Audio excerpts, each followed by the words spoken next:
తాకట్లో ఉన్న మీ బంగారాన్ని విడిపించి ఆ రోజు ఆన్లైన్ రేటుకి కొంటాం. Sharma gold company.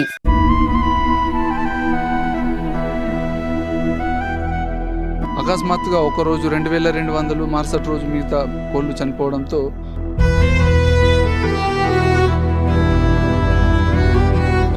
మాకింత నష్టం వచ్చింది, కొంచెం ఏమైనా సాయం చేస్తారని అడిగాము. అక్కడ ఉన్న సిబ్బంది వాళ్ళు కలవనివ్వలే. Welcome to Suman TV. ప్రస్తుతం ఎక్కడ చూసినా ఒక ఆదివారం వచ్చిందంటే ప్రతి ఒక్కరు కూడా వెజ్ నుంచి నాన్ వెజ్కి షిఫ్ట్ అవుతారు. నాన్ వెజ్ అంటే చాలామందికి అందులో కోళ్ళు అంటే చికెన్ అంటే చాలా ఇష్టపడతారు. చికెన్ అయితే చాలామంది కూడా ఇష్టంతో తింటారు. చికెన్తో అనేక రకాలైనటువంటి ఐటమ్స్ తయారు చేశారు. మరి చికెన్ గురించి ఎందుకు చెప్తున్నామంటే ప్రస్తుతం ఉమ్మడి నిజామాబాద్ జిల్లాలో కోళ్ళు సంబంధించినటువంటి ఏదైతే రైతులు ఫామ్ నిర్వహిస్తారు, ఈ ఫామ్లలో విపరీతంగా అంటే వేల సంఖ్యలో కూడా కోళ్ళు మరణించినటువంటి సిచ్యువేషన్. గత 10 రోజులుగా కూడా ఏం జరుగుతుంది, ఎందుకు ఈ కోళ్ళు చనిపోతున్నాయని కూడా మొత్తం ఆశ్చర్యం వ్యక్తం చేస్తున్నారు దీనికి సంబంధించినటువంటి ఫామ్ నడిపించే రైతులు. దీనికి సంబంధించి ఇప్పటికే ఉన్నతాధికారులు ఏదైతే జిల్లా పశువర్ధక శాఖ అధికారులు సైతం కూడా వచ్చారు. దీనికి సంబంధించిన షాంపిల్స్ తీసుకెళ్లారు. కానీ ఇప్పటికీ ఏం జరుగుతుంది, ఏం వ్యాధి అని కూడా ఇంకా నిర్ధారణకు రాని పరిస్థితి. ఒకవైపు కొక్కెర వ్యాధి అంటున్నారు, మరోవైపు మల్టిపుల్ సంబంధించిన డిసీజ్ అంటున్నారు. మరి ఏంది, ఎందుకు ఇలా మృత్యువాత పడుతున్నాయి కోళ్ళు అనేది కూడా అంతుచిక్కని సమస్యగా మారింది. ముఖ్యంగా ఉమ్మడి నిజామాబాద్ జిల్లాలోని కామారెడ్డికి సంబంధించి బీర్కూర్ మండలంలోని దామరంచ, కిష్టాపూర్ ఈ గ్రామాలలో కూడా వేలాది కోళ్ళు కూడా మొత్తం రాత్రికి రాత్రే ఏం జరిగిందో తెలియదు. రాత్రికి రాత్రే మొత్తం ఏదైతే మొత్తం చనిపోయినటువంటి పరిస్థితి. మనం ప్రస్తుతం కిష్టాపూర్ దీనికి సంబంధించినటువంటి కోళ్ళ ఫామ్ దగ్గర ఉన్నాము. మనం చూడొచ్చు కోళ్ళ ఫామ్లో ఒక్క కోడి కూడా లేని పరిస్థితి అండి. మొత్తం కూడా దాదాపుగా ఇక్కడ ఉన్నటువంటి రైతు గత 4 సంవత్సరాలుగా ఈ ఫామ్ని రన్ చేస్తున్నారట. ఈ 4 సంవత్సరాల్లో ఇది ఇలాంటిది మేము ఎప్పుడు చూడలేదు. కరోనా టైంలో మాత్రమే ఇలాంటి పరిస్థితి చూసాము అని చెప్తున్నారు. మరి అంతుచిక్కని వ్యాధితో వేలాది సంఖ్యలో కోళ్ళు మరణించడం చాలా రైతులకు కోలుకోని దెబ్బ అని చెప్పొచ్చు. మనం దీనికి సంబంధించిన మొదటి షెడ్ అండి, ఇది మొదటి షెడ్ వద్ద ఉన్నాము. మొదటి షెడ్లో కూడా ఒక్క కోడి కూడా లేనటువంటి పరిస్థితి. మనం మరింత ఇంకొక షెడ్లో ఉన్న దాంట్లో వర్క్ నడుస్తూ ఉంది. అంటే కోళ్ళన్నీ కంప్లీట్గా కూడా చనిపోయిన తర్వాత తీసి దాన్ని ఒక గోతిలో పాతి పెట్టిన తర్వాత కూడా మళ్ళీ ఏం చేయలేని పరిస్థితిలో మళ్ళీ షెడ్ రిపేర్ పనులు జరుగుతున్నాయి. మనం ఒకసారి చూద్దాము లోపలికి వెళ్ళి కూడా ఎట్లా ఉంది పరిస్థితి, కోళ్ళకు సంబంధించినటువంటి ఫామ్ ఏ విధంగా ఉందో. ఇంతకుముందు చూసాము, ఇది రెండోది. ఇక్కడ వర్క్ నడుస్తూ ఉంది. మనం లోపలికి వెళ్ళే ప్రయత్నం అయితే ఒకసారి చేద్దాము. ఇది చూడొచ్చు, మనం కామారెడ్డి జిల్లాలోని బీర్కూర్ మండలం కిష్టాపూర్ గ్రామానికి చెందినటువంటి రైతు భాస్కర్. ఈ రైతు కూడా గత 4 సంవత్సరాలుగా కోళ్ళకు సంబంధించినటువంటి ఫామ్ రన్ చేస్తున్నారు. ఇక్కడ చూడొచ్చు, ఈ ఫామ్ అంతా కూడా వెలబోతున్నటువంటి సిచ్యువేషన్. ఎందుకంటే ఒక కుటుంబం ఏదైతే ఉందో, కుటుంబం నివసిస్తే ఒక ఇల్లు ఉంటుంది, ఆ ఇంట్లో కూడా మనుషులు లేకపోతే ఏ విధంగా ఉంటుంది, అదేవిధంగా కోళ్ళకు సంబంధించినటువంటి షెడ్ ఇది. మరి ఇక్కడ ఒక్క కోడి లేని పరిస్థితి. మొత్తం కేవలం ఇక్కడ ఎక్విప్మెంట్స్ మాత్రమే కనిపిస్తున్నాయి. చూడొచ్చు, ఇవన్నీ కూడా దీనికి సంబంధించినటువంటి ఇదంతా పవర్ సప్లై ఉంటుంది. దానికి కోడికి సంబంధించినటువంటి ఏదైతే హీట్ మినిమం టెంపరేచర్ ఉంటుందో, టెంపరేచర్కి సంబంధించినటువంటి ఐటమ్స్ ఇవన్నీ కూడా మొత్తం దీనికి సంబంధించినటువంటి ఎక్విప్మెంట్స్ అన్నీ కూడా ఇక్కడ ఉన్నాయి, చెల్లాచెదురుగా పడి ఉన్నాయి. ఏం చేయలేని స్థితిలో అయితే రైతులు ఉన్నట్టుగా తెలుస్తూ ఉంది. ఒకవైపు నిజామాబాద్ జిల్లాకు సంబంధించి ఇక్కడ కూడా చూడొచ్చు, భీమ్గల్ మండలం కావచ్చు, వేల్పూర్ మండలం కావచ్చు, ఈ 2 మండలాల్లో కూడా వేలాది సంఖ్యలో కోళ్ళు మరణించాయి. కామారెడ్డికి వస్తే కామారెడ్డి జిల్లాకు సంబంధించి బీర్కూర్ మండలంలోని కిష్టాపూర్ గ్రామంలో అయితే చాలా మట్టుకు కూడా అంటే దాదాపుగా 4000 కోళ్ళు కూడా మరణించినట్టు చెప్తా ఉన్నారు. మరి రైతులు తన పనులో నిమగ్నమైనారు. మనం కూడా ఒకసారి చూద్దాం. ఇదంతా చూడొచ్చు, చాలా మట్టుకు కూడా వెలబోతున్నటువంటి పరిస్థితి. మరి మాట్లాడదాం, రైతు ఉన్నారు. భాస్కర్ గారు చెప్పండి, ఏం జరిగింది ఇంత పెద్ద మొత్తంలో? అంటే దాదాపుగా కూడా 4000 వరకు కోళ్ళు చనిపోయాయని తెలుస్తుంది. జిల్లా వ్యాప్తంగా కూడా వేలాది సంఖ్యలో కూడా కోళ్ళు చనిపోయాయి. మరి మీ గురించి చెప్పండి, అసలు మీరు ఫామ్ ఎప్పటి నుంచి రన్ చేస్తున్నారు, ఎట్లాంటి సిచ్యువేషన్లో మీకు ఈ సంఘటన జరిగింది? ఫామ్ దాదాపు 4 నుంచి 6 సంవత్సరాల నుంచి ఫామ్ రన్ చేస్తున్నాను నేనే. ఈ ఫామ్ కెపాసిటీ వచ్చేసి 10,000 కెపాసిటీ. ఈ 10,000 కెపాసిటీలో మేము 4,000 కోళ్ళను వేసుకున్న డే 1 నుంచి డే 36 వరకు ఒక 150 వరకు చనిపోయాయి. తర్వాత 36 to 38 2 days మధ్యలోనే ఏకదాటిగా ఒకరోజు 2,200, తర్వాత మిగతా ఏమవుతాయి చనిపోయడం జరిగింది. కేవలం ఒక 100 నుంచి 200 కోళ్ళు మాత్రమే మిగిలాయి. ఆ 200 మిగిలినాయి. అప్పటికి హెల్త్ డిపార్ట్మెంట్ ప్రెస్ వాళ్ళు అందరూ వచ్చారు, చూశారు. వాళ్ళ ముందు చూస్తూ లైవ్ కూడా కొట్టుకుంటూ ఇట్లా రెక్కలు కొట్టుకుంటూ చనిపోవడం జరిగింది. ఈ చనిపోవడం పట్ల మాకు చాలా ఏమి తోచని పరిస్థితుల్లో మేము ఎవరికి చెప్పుకోలేకపోయాము.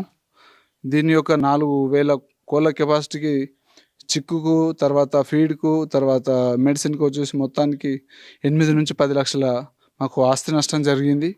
అదేవిధంగా ఒక రైతు నష్టపోతే ఒక ఎకరానికి 30 నుంచి 40 వేల ఖర్చు వస్తుంది. వ్యవసాయం ఒకవేళ పాటుపడితే వ్యవసాయదారునికి ఎంతో కొంత నష్టపరిహారం కింద చెల్లిస్తారు. అదేవిధంగా ఈ పౌల్ట్రీ పరిశ్రమలో ఇంత పెద్ద ఆర్థిక నష్టం జరిగింది కాబట్టి ప్రభుత్వానికి కోరేది ఏంటంటే మాకు తోచినటువంటి సహాయం మాకు అందించినట్టయితే మేము సన్నకారు రైతులం, మా పని మేము చేసుకుంటుంటున్నాం కాబట్టి మాకు ఆర్థిక సాయం అందించగలరని కోరుతున్నాను. రైట్. ఒక విషయం చెప్పండి, ఇప్పుడు కోళ్ళకు సంబంధించి ప్రతిరోజు కూడా దానికి మినిమం టెంపరేచర్ మెయింటైన్ చేస్తూ దానికి కావాల్సిన ఫీడ్ అంతా ఇస్తూ ఒక క్రమంలో అయితే సెట్ చేస్తారు. ఇంకా కొన్ని రోజులు అయితే ఇక్కడ నుంచి అమ్మేసేవాళ్ళు. ఈ క్రమంలోనే ఒక 2 రోజుల ముందుగానే ఇదంతా జరిగిందా? మేము యాక్చువల్గా డే 1 నుంచి అంటే 3వ రోజుకు ఒక వ్యాక్సిన్ ఇస్తాము, తర్వాత 9 నుంచి 11కి ఒక వ్యాక్సిన్ ఇస్తాము, తర్వాత 19 నుంచి 21కి ఒక వ్యాక్సిన్ ఇస్తాము. వ్యాక్సిన్లు కంప్లీట్ అయిపోయాయి. 36 డేస్కి వచ్చేసరికి 2 రోజుల వ్యవధిలోనే అంటే దాదాపు 2 కేజీల బరువు ఉన్నటువంటి కోళ్ళు అకస్మాత్తుగా ఒకరోజు 2200, మరుసటి రోజు మిగతా కోళ్ళు చనిపోవడంతో ఒకటేసారి మాకు ఆశ్చర్యం వేసేసింది. ఒకటి చెప్పండి, ఇప్పుడు మీకు ఏదైతే కోళ్ళు ఏదైతే చనిపోయినాయో మొదటిగా చనిపోయినప్పుడు సంబంధిత వెటర్నిటీ డిపార్ట్మెంట్కి కానీ సంబంధిత డాక్టర్కి మరి చెప్తే ఏమన్నా దానికి ఇంకేమన్నా ఇట్లా జరగకుండా ఉండేదా? మరి ఎందుకు చెప్పారా అసలు? అంటే ఈ 4000 షెడ్లలో అంటే ఈ 36 రోజుల వరకు రెగ్యులర్గా 1-2 చనిపోవడం అనేది కామన్ అండి. ఎందుకంటే ఏదో చిన్న చిన్న వీక్ బర్డ్స్ ఉండి తర్వాత ఒకదాని మీద ఒకటి పడి చనిపోవడం కానీ అలాంటివి జరుగుతాయి. ఒకేసారి ఒక 10-20 చనిపోయినాయి అంటే మేము ఒక డాక్టర్ని సంప్రదించేవాళ్ళం. ఎందుకంటే 6 సంవత్సరం ఇదే ఫీల్డ్ ఉన్నా కాబట్టి కొంచెం మాకు కూడా ఎంతో కొంత అవగాహన ఉంది. డాక్టర్ దాకా పోయే పరిస్థితి రాలేదు కాబట్టి అలా జరిగింది. ఒకేసారి ఒకవేళ 200-300 చనిపోయిన పరిస్థితి వచ్చుంటే మేము డాక్టర్ని సంప్రదించేవాళ్ళం. అలాంటి పరిస్థితి రాలేదు కాబట్టి మేము డాక్టర్ని సంప్రదించలేదు. రెగ్యులర్గా 1-2 ఇవి 36 రోజులకు 150 కోళ్ళు అంటే ఒకేసారి అంటే ఇప్పుడు దాదాపు ఎన్ని పెట్టారు మీరు కోళ్ళు? మొత్తం 4000 కోళ్ళు పెట్టాము. 4000 కోళ్ళు. 4000 కోళ్ళలో మొదటిగా ఎన్ని చనిపోయాయి? ఫస్ట్ అంటే 1వ రోజు నుంచి 36వ రోజు వరకు 150 కోళ్ళు చనిపోయాయి. తర్వాత 37వ రోజు 38వ రోజు 2200 కోళ్ళు ఒకరోజు చనిపోయాయి. మళ్ళీ 38వ రోజుకి వచ్చేసరికి డే నైట్ కలిపి మొత్తం కొలాప్స్ అయిపోయాయి. కేవలం 100 నుంచి 150 కోళ్ళు లైవ్లో ఉన్నాయి. అప్పటికి డాక్టర్లు తర్వాత ప్రెస్ వాళ్ళు మేము ఎవరికి ఎలాంటి ఇన్ఫర్మేషన్ ఇవ్వలేదు. మేము హైబత్లో మేము ఉన్నాం. ఆ టైంలో మళ్ళీ ఎవరు చూశారో, రిపోర్టర్ వాళ్ళు చూశారో, ఎవరు చూశారో డాక్టర్ వాళ్ళకి ఇంటిమేషన్ వెళ్ళింది. డాక్టర్లు వచ్చారు, చూశారు. డాక్టర్లు చూసుకొని అసలు ఇది వాళ్ళ ముందే దాదాపు ఒక 10 బర్డ్స్ ఇట్లా రెక్కలు కొట్టుకుంటూ చనిపోయాయి. చనిపోతే వాళ్ళు చూసుకొని దాని నుంచి షాంపుల్స్ తీసుకొని అసలు ఏం వ్యాధి సార్ ఏంటి అంటే షాంపుల్స్ అనేవి మేము ఇప్పుడు షాంపుల్స్ తీసుకెళ్తున్నాము, హైదరాబాద్కు పంపిస్తాము. వారం రోజుల్లోపు ఏ వ్యాధి అనేది ఇప్పుడు మేము స్పష్టంగా మేము నిర్ధారణ చేయలేము కాబట్టి వారం రోజులలో మీకు రిపోర్ట్ వస్తుంది, ఏ వ్యాధి అనేది నిర్ధారణ చేస్తాం అని చెప్తున్నాను. ఒకటి అయితే మొత్తానికి పౌల్ట్రీకి సంబంధించిన రైతు 40 రోజుల వరకు అంటే చిన్న పిల్లని తీసుకొచ్చి దాన్ని పెద్ద చేసే వరకు అయితే అనుక్షణం కూడా దానిపైన పర్యవేక్షణ చేస్తూ ఉంటారు. ఈ నేపథ్యంలో కూడా గతంలో చూడొచ్చు, కరోనా టైంలో కూడా ఇలాంటి వ్యాధి అంతు చికెన్ వ్యాధి వచ్చి రాత్రికి రాత్రి దానికి ఎలాంటి కూడా ఒక రోజు వచ్చిందని చెప్పి వెయిట్ చేసే టైం కూడా లేకుండా కూడా ఒకదానికి సోకిందంటే ఇమ్మీడియట్లీగా కూడా డాక్టర్కు సమాచారం చేరవేసేలోపు కూడా ఇలాంటి ఘటనలు జరిగినటువంటి సందర్భాలు ఎన్నో ఉన్నాయి. మరి కిష్టాపూర్ రైతులు అయితే చాలా ఆవేదన వ్యక్తం చేస్తున్నటువంటి పరిస్థితి. మరి దీనికి సంబంధించి కుటుంబ సభ్యులు కూడా అందరూ పనిచేస్తున్నారు, చాలా ఆవేదన వ్యక్తం చేస్తున్నారు రైతు. మరి ఏంటి అసలు మీరు ప్రభుత్వానికి దీనికి సంబంధించి కూడా ఇప్పటికే డాక్టర్స్ వచ్చారు, షాంపిల్స్ తీసుకెళ్లారు. మరి ప్రభుత్వం నుంచి కూడా మీకు ఏమన్నా వచ్చింది అంటే సంబంధించిన అధికారి కానీ ఏమన్నా హామీలాగా ఇవ్వడం కానీ మీకు ఏమన్నా నష్టానికి ఏదన్నా దానికి సహాయం చేసే విధంగా? ఎవరు రాలేదు. నేను డైరెక్ట్గా మా తమ్మునికి లెటర్ రాసి ఇచ్చేసి నేను కలెక్టర్ ఆఫీస్కి పంపించాను. కలెక్టర్ ఆఫీస్కి పంపిస్తే కలెక్టర్ ఆఫీస్ దగ్గర పౌల్ట్రీ ఫామ్ వెటర్నరీ డాక్టర్స్ అందరూ మీటింగ్ పెట్టారట. మీటింగ్ పెట్టిన తర్వాత అందరి అంటే జాగ్రత్తగా ఉండమని చెప్పమని మీటింగ్ జరిగింది. జాగ్రత్తగా ఉండాలి, అలర్ట్గా ఉండాలని. కానీ మేము నష్టపోయినాం కాబట్టి నష్టపోయిన దానికి మేము లెటర్ రాసి కలెక్టర్ గారికి వినతి పత్రం ఇద్దామని చెప్పేసి కనీసం నష్టపరిహారం కింద ఎంతో కొంత ఇవ్వండి సార్ అని కలెక్టర్ గారికి వినతి పత్రం ఇవ్వడానికి కోసం దాదాపు 3 గంటలు వేచి ఉన్నా కూడా కలెక్టర్ ఛాంబర్లోకి మా తమ్మునికి ఎంట్రీ చేయనీయలేదు. ఎవరు రానివ్వలేదు అసలు. అక్కడ ఉన్నటువంటి వ్యక్తి కలెక్టర్ సార్కు కలవనివ్వలేదు. అంటే సంబంధించినటువంటి సమాచారం ఇచ్చారా? ఈ పలానా ఊరు నుంచి వచ్చినాం, మాకు ఈ సమస్య చెప్పారు. ఉంది అని. సమస్య ఉంది, మాకు ఈ ప్రాబ్లం ఉందని మేము సార్ని కలవతందుకు వచ్చినాం అని అంటే కూడా సార్ని ఎట్టి పరిస్థితిలో కలవనివ్వమని చెప్పేసి బయటకు పంపించేశారు. రైట్, చూడొచ్చు.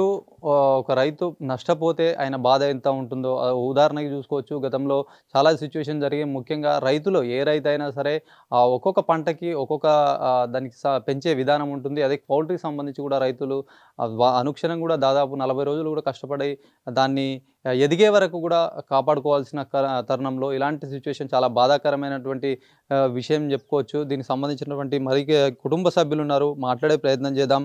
చెప్పండి, ఎట్లా ఏంది అసలు మీకు? అంటే చూసేసరికి అంటే చనిపోయాయి కోళ్ళు మొత్తం ఎంతవరకు చనిపోయాయి అసలు?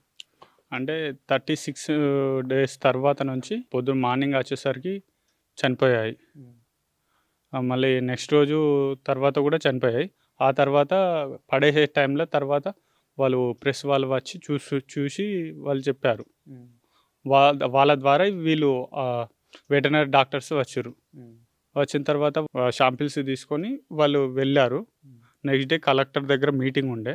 అక్కడ మీటింగ్ వెళ్తే వాళ్ళు ఇక్కడ మహారాష్ట్ర బార్డర్లో చెక్ పోస్టులు అట్లా పెడతాం, అక్కడ బండ్లు ఇక్కడ రానివ్వకుండా కొంతవరకు ఆపుతామని చెప్పారు. మరి అదేవిధంగా మేము కలెక్టర్ గారికి మాకు ఇంత నష్టం వచ్చింది, కొంచెం ఏమైనా సాయం చేస్తారని అడిగాము. అక్కడ ఉన్న సిబ్బంది వాళ్ళు కలవనివ్వలే. చాలాసేపు ఒక 2.5 నుంచి 3 అవర్స్ వెయిట్ చేశాము. మీటింగ్ అయిపోయిన తర్వాత కలుస్తారంటే అక్కడ కలవనివ్వలేరు. ఇక అంతలో ఇంటికి వచ్చేసాం. ఇప్పుడు ఇదంతా కూడా మొత్తం షెడ్ అంతా నిర్మానుష్యంగా ఉన్నటువంటి పరిస్థితి. మరి ఇప్పుడు ఏం చేస్తున్నారు మీరు ఇక్కడ? ఇది క్లీనింగ్ చేసేస్తున్నాం. ఈ పొట్ట అంతా ఎత్తేసి అక్కడ 5 కిలోమీటర్ దూరంలో వేసేస్తున్నాం. చనిపోయిన కోళ్ళని అంటే ఇప్పుడు గోతి తీసి పాసే అంటే వైరస్ ఉంటుంది కాబట్టి ఎట్లా చేశారు అసలు? అంటే మనకు ఇప్పుడు ఈ వైరస్ వచ్చింది కాబట్టి ఈ వైరస్ని మిగతా వాటికి ఊర్లోకి కానీ ఎక్కడ కానీ వ్యాపించకుండా మన మంజీరాకి వెళ్ళేసి జేసీబీ తోటి తోడి దాంట్లో బ్లీచింగ్ పౌడర్ తర్వాత సున్నం వేసేసి కప్పేసాం. దానివల్ల ఎలాంటి ప్రభావం ఉండదు, కోళ్ళు అక్కడే కొలాప్స్ అవుతాయి అన్నట్టు. ఎలాంటి వ్యాధి సోకకుండా. రైట్, మీకు ఎంత ఇప్పుడు దాదాపు 4,000 కోళ్ళని మీకు ఎంత నష్టం జరిగిందని అంచనా వేస్తున్నారు? మీ అంచనా ప్రకారం అయితే 4,000 కోళ్లకు 8 నుంచి 10 లక్షల ఆర్థిక నష్టం అయితే మాకు క్లియర్ కట్గా జరిగిందని చెప్తున్నాము. అదేవిధంగా ప్రభుత్వానికి ఈ యొక్క పౌల్ట్రీ పరిశ్రమను పట్టించుకునే వాళ్ళు ఇప్పటి వరకు లేరు. ముఖ్యమంత్రి గారికి మా యొక్క పౌల్ట్రీ పరిశ్రమ నుంచి తెలియజేసేది ఏంటంటే మా యొక్క పౌల్ట్రీ రంగానికి అసలు పట్టించుకునే వాళ్ళు ఇప్పటి వరకు లేరు.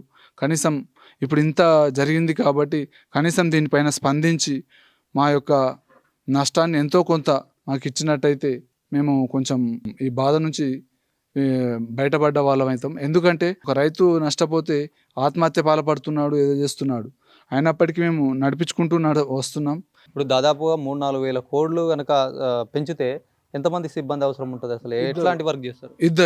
ఇద్దరు పనిచేస్తారు. ఇద్దరితోటి అంటే 24 అవర్స్ ఉంటుంది, చూస్తూ పర్యవేక్షణ ఉండాలి. కాకపోతే ఎప్పుడన్నా కొంచెం రెస్ట్ కూడా ఉంటుంది. ఎన్ని ఇయర్స్గా మీరు ఇది ఈ కోళ్ళ పెంపకం చేస్తున్నారు? 6 సంవత్సరాలు అయింది. 6 సంవత్సరాలు చూసారా ఇలాంటిది ఎప్పుడు రాలే. కరోనా టైంలో కొద్దిగా జరిగింది. ఆ కరోనా టైంలో జరిగింది కాబట్టి అది రాష్ట్ర వ్యాప్తంగా దేశవ్యాప్తంగా జరిగింది కాబట్టి దాన్ని మనం అంతగా మనం అనుకోలేదు. కానీ ఇప్పుడు మాత్రం ఇది ఫస్ట్ టైం ఇంత పెద్ద అవుతుందని మేము అసలు ఎక్స్పెక్ట్ చేయలేదు. చూస్తూ ఉండగానే మా కళ్ళ ముందే చనిపోయినాయి కాబట్టి మేము ఆ బాధని కోలుకోలేకపోతున్నాం. దాదాపు ఇప్పటికీ 5 నుంచి 6 రోజులు అవుతుంది. అసలు మా పరిస్థితి చాలా ఘోరంగా ఉంది. రైట్, అయితే మొత్తానికి అయితే ఉమ్మడి నిజామాబాద్ జిల్లాకు సంబంధించి కూడా వేలాది కోళ్ళు నేలమట్టమైనటువంటి పరిస్థితి. దాదాపు 10 ఫార్మ్స్ ఏవైతే ఉన్నాయో ఉమ్మడి జిల్లా వ్యాప్తంగా అటు నిజామాబాద్ సంబంధించి వెల్పూర్ భీమ్గల్ కావచ్చు, కామారెడ్డికి సంబంధించి కిష్టాపూర్, దామరంచ, మరి ఇక్కడ కొడిగిరి మండలం సంబంధించినటువంటి కొన్ని ఫామ్‌లో దాదాపు కూడా 40,000 కోళ్ళ వరకు కూడా మరణించినట్టు తెలుస్తా ఉంది. దీనికి సంబంధించి వెటర్నిటీ అధికారులు సైతం వచ్చి శాంపిల్స్ తీసుకెళ్ళినటువంటి సిట్యుయేషన్. కాకముందే వీళ్ళకు అయితే మొదటి నుంచి ఏదైతే చిన్నగా సైజ్ నుంచి తీసుకొచ్చి కోళ్ళలో ఇక్కడ ఫామ్‌లలో పెంచుతూ కూడా దాన్ని పెద్ద చేసి దీనికి సంబంధించినటువంటి ట్రేడర్స్‌కి ఇస్తారు. ఈ నేపథ్యంలో కూడా తనకు ఆర్థికంగా ఇబ్బందులే ఉన్నాయి. దీనికి ప్రభుత్వం ఆదుకోవాలని ఒకవైపు చెప్తున్నారు. మరొక వైపు చూసుకుంటే ఇట్లాంటి ఏదైతే నిర్ధారణ కాని వ్యాధి రావడం, ఇవన్నీ శాంపిల్స్ తీసుకెళ్లారు. ఇది రావడానికి సమయం పడుతుంది.